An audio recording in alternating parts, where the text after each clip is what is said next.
let's go. So BYU. So Kalani Sitake, back for his 9th season at head coach. I believe he is in the hot seat discussion. Yeah. So me and Andy referenced it yesterday. The CBS did a ranking of and who knows how serious they are, but did a ranking of head coaches on the hot seat, 1 to 134. Sitake was up there. This is a guy that needs a good season, or he might not be here next year. Yeah. He does have both of his coordinators back.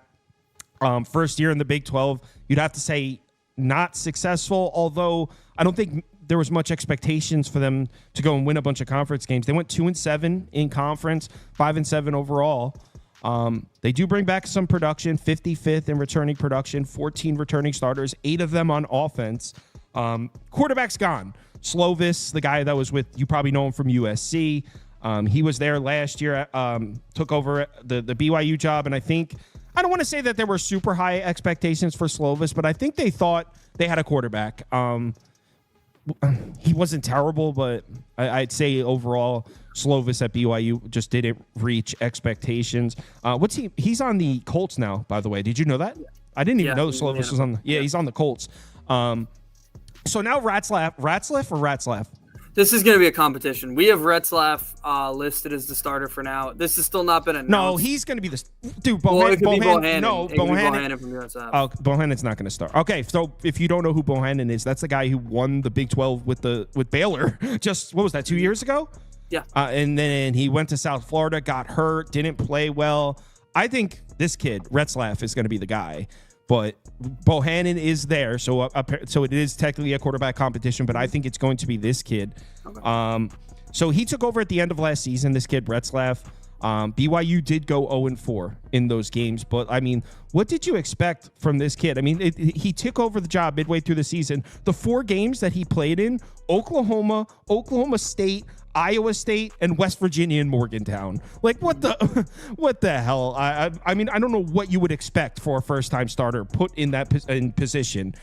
So we don't really know what we have with this kid in Retzlaff. I think he's going to be the starter. Now their RB1 went to the NFL, but they got a kid named where did Robbins go in the NFL? He's on the Titans, right? Is it the Titans? I think it's an AFC South team. Yeah. That sounds right. Okay. So their running back Robbins is gone. He's in the NFL. But they have this kid, LJ Martin, who actually got the same amount of carries as Robbins last year. They had a split RB system. One went to the NFL. The other one's still there. 6 of their top 7 wide receivers are there. So wide receiving core basically all back. They lost 2 starters on the offensive line, but they still have their center, who's got 34 career starts, is probably the leader of that offensive line. He's still there. So I think the offensive line slightly improves. Wide receiving core should be slightly improved. And because Slovis didn't really play well, I think they should be fine at quarterback. So it's not all bad here for BYU offensively. I think they take a step forward. I don't think it's all bad. I don't know how big of a step forward I would see them, but I can't see them being much worse. Granted, they were not good last year. I still think this is the bottom of the Big 12 offense overall. But, I like the fact that a lot of the receivers are coming back. That's good. I don't know how much I trust Retzlaff. Obviously, like you said, he was kind of made to fail. He had a really tough schedule at the end of the year, and that's when he got thrown in. But, if I see if I see any improvement here, it's only because they were so bad last year. I don't see a lot here, but like you said, they've actually had a decent bump in recruiting, but that doesn't help you really this year. Your recruiting, we took the high school rankings and they boosted up like 20 spots, but again, that's not going to help you this year in the Big 12. Freshmen don't usually do a lot in the Big 12, so I don't know how much I see from this offense, to be honest. Yeah, and then on the defensive side, just a big question mark. First of all, their defense last year, let's look at their defensive line numbers. Here it is. Was terrible. They generated 0 pressure. They were 132nd in sack rate, 123rd in pressure rate. They lost both of their defensive tackles, but they brought in some transfers that may turn into something. You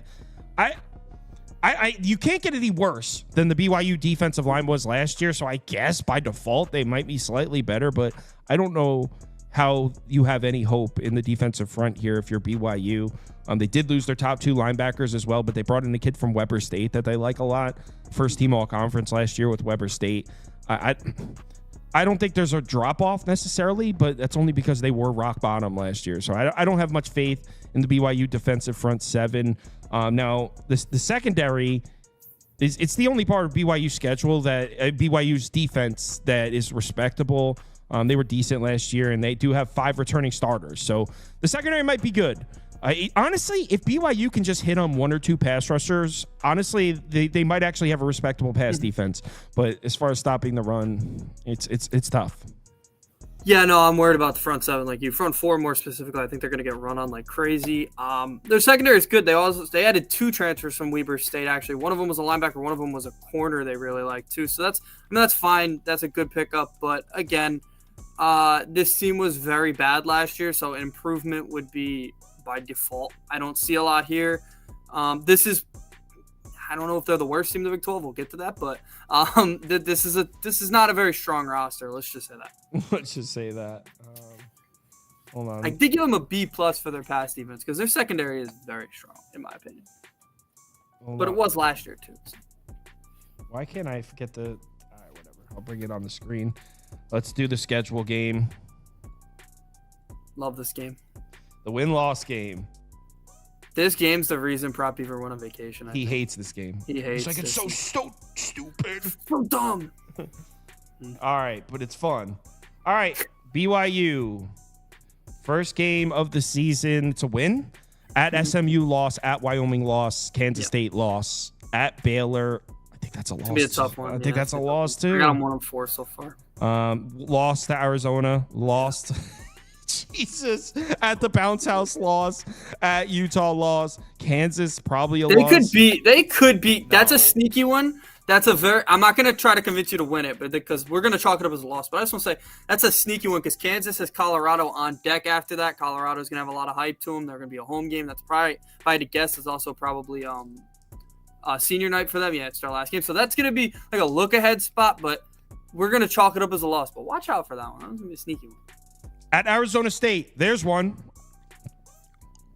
And home Hughes. Maybe they win the last 2 to get to 3. They could take a couple in the end, but if you're taking the over here, you're banking on them just being one of those pesky big. I have them at 3 wins.